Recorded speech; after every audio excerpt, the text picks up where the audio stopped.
Sri Lanka's 2026 appropriation bill pegs spending at a staggering 4,434 billion rupees. But with soaring debt and IMF targets looming, is the government really going to deliver? Big money is going to finance, defense, health, and local government. But will this budget mark real change or more of the same? Breaking it down prior to Budget 2026 is Executive Director of Arutha, Yolani Fernando. Government expenditure is projected at 4,434 billion for 2026. Now, how does this reflect the government's broader economic priorities? It's not much different, from the previous budget. It's about a 5% increase, and that can mostly be attributed to changes in prices and, things out of your control, debt payments and things like that. So there isn't really much that can be said from the overall number, except that, the budget in March was, not a very surprising budget, and we don't expect a lot of surprises even in the budget to come. Is this what you would have expected? Yeah, pretty much. And, these are provisional numbers, so, we will have to wait for the actual budget speech to, give more in-depth analysis. Yeah. So defense gets something like 455 billion rupees, health and mass media, 554 billion. Is there a shift in priorities? Can you see that? That is a bit difficult to say because it's health and mass media together. So there are two ministries there technically. So it's slightly difficult to quite gauge that. And this is reflective of the 2025 appropriation bill as well. Is the numbers, kind of look similar. So we can't quite say, but defense is still taking quite a big chunk of our budget, and that does leave less fiscal space for everything else. And also the health ministry budget is not reflective of all health expenditure, because there are a lot of health related expenditure that gets allocated to provincial councils. So why is our defense budget so extensive? It is really to do with the personnel costs, so wages and pensions and allowances take up a lot of things. And actually within the defense budget you do see what I think a lot of people would consider misallocation of funds, because even the tri-forces generally agree that they need more expenditure allocated to equipment and systems that need updating. So the allocation for provincial councils, local government, 618 billion, that's among the highest. What might this mean for decentralization and also service delivery? The provincial council's budget is generally one of the highest. So it's not necessarily, again, a shift in government policy or priority. So it remains to be seen what exactly is being funded through this, rather than the number itself is not surprising, because like I said, so there are provincial councils provide a lot of services, health, education and so forth, so it does require a rather large budget in that sense. The government was doing this thing where they wanted local authorities to start generating more revenue and covering some parts of salaries of local government officials, which were earlier completely funded by the national budget. So it would be interesting to see that shift in the new budget as well. So education is a relatively low 301 billion. Now, again, what does this point to? Even health, when you take mass media and health together, it even if you divide it in two, it's minimal. How does this point out to actually addressing urgent social issues, social needs, especially given that we are in post-crisis recovery? Our health and education budgets have been declining over time, not really nominally there is an increase even this time, but there are a couple of things here. Like I said, there's limited fiscal space because of larger obligations like the defense budget. So it's crowded out already. So then it is really a case of, and like you said, post-crisis, we are post-default, we don't have access to international financial markets, so we have to make do with what we have. Then it becomes a case of prioritizing the money that you do have. So we have a problem, even with health and education.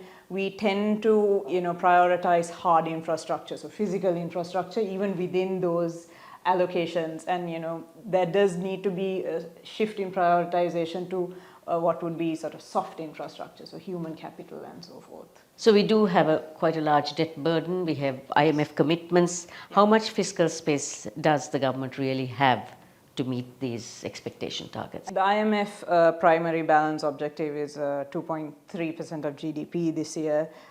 So that is budget deficit minus interest payments. And we are on track, and the targets themselves don't necessarily put unreasonable pressure on the budget, is what we believe. Where do you see revenue coming from? The government has actually announced that they will not be introducing any new taxes, and we hope that means that they will be focusing on tackling tax evasion, which is quite rampant in this country.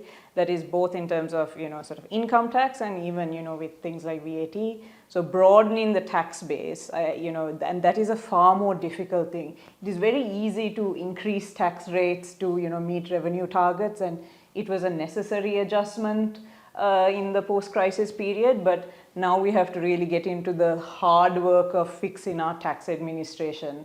And the results of that would hopefully be more taxpayers in the net, and and in the medium term that would mean you can actually bring down rates, because right now we are compensating for decades long sort of lack of reform, and having to deal with a smaller pool of taxpayers than you would ideally have. So from what you see in the appropriation budget, does this set the tone for budget 2026 as one of austerity, as one of expansion, or sort of a balancing act? Yeah. Expansion is off the table simply because of our constrained space. Some have called the adjustment period instability as austerity. I would argue that the time when we had what I would consider austerity was when we had 70% inflation in 2022, because inflation truly is the cruelest tax. It hits the most vulnerable, and after that we haven't actually reduced government expenditure. In fact, we increased government expenditure on social spending, on things like aswasuma.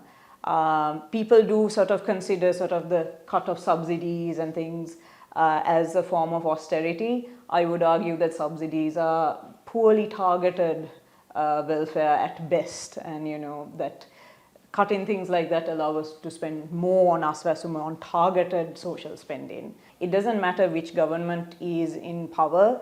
Any government has to grapple with the fact that Sri Lanka is functioning within some very severe constraints, structural constraints that are not going to go away very fast.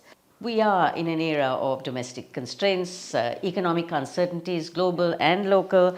What would you identify as key risks or maybe even opportunities in the coming months given this budget? On the global front, Sri Lanka has gotten hit quite a bit this year, I would say. Definitely the US tariffs will, continue to bring uncertainty to some of our key sectors like apparel.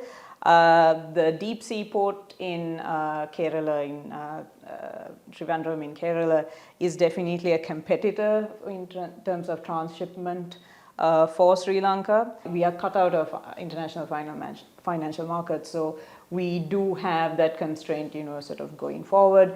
There are, new instruments that, the government, the central bank is looking into. We would have to wait and see the results of those as well.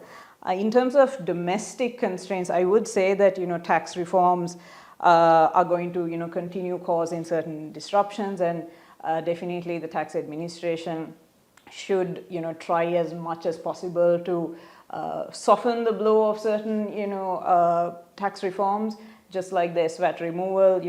I do believe that that could have been handled better, that it could have been phased out, because we all agree that there are problems with the SVAT. So you can't keep it as it is, but you also can't just get rid of it because of the shock to the system. So, and I do think that, at the end of the day, the largest constraint, domestic constraint in Sri Lanka for reform is the public sector and the public sector's capability, the ability, and as long as we have outdated systems and all the recruitment issues, the human capital issues, we are tied, we are having our hands tied. So that would sort of be a key constraint, because if you're going in for sort of these full-scale reforms on taxes, on SOEs, on everything else, that will be the key constraint for us domestically. Find Kaleidoscope on YouTube, Facebook, Instagram and LinkedIn. Follow, like and subscribe for the latest stories and updates.